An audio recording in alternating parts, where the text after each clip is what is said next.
Mr. Blue Baisa the Babylon amesema kuwa kutokana na kudumu au katika game ya muziki kwa muda mrefu kuanzia mwaka 2003 mpaka 2025 kwa na kudumu kwa muda wa miaka 22, hivyo ameamua kutoa zawadi ya ngoma 22 mpya ambazo hiyo ni kielezo chake cha kudumu miaka 22 katika game ya muziki, na mashabiki wake kuweza kumsupport muda wote ambao alikuwa kwenye game ya muziki, kwani kulipitia mambo mengi sana wasanii wenzake hapo. Kuna wengine wamefungwa, wengine wamekufa, lakini yeye amedumu kwa muda mrefu katika game ya muziki na Mwenyezi Mungu amejalia kuwa hai na muziki umemlipa sana na lakini kumlipa kote kumetokana na mashabiki wake kuweza kumchangia katika sehemu zake zote ambazo alikuwa anaenda kufanya show.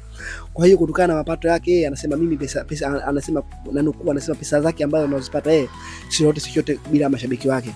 Kwa hivyo ameamua kuotolea zawadi na kuotolea ngoma 22 kiashiria kwamba kinamaanisha kwamba ni kudumu kwa miaka 22 yake katika muziki na especially hasa katika hip hop.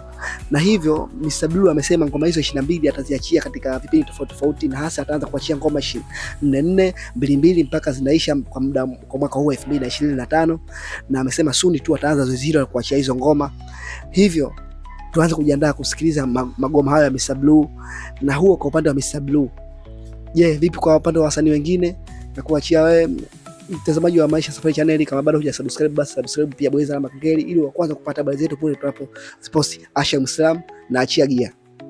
Usisahau kusubscribe, bonyeza alama kengele, kulike, kushare na ucomment ili uwe mwanafamilia bora wa channel hii ya Maisha Safari Channel. Maisha Safari Channel always available.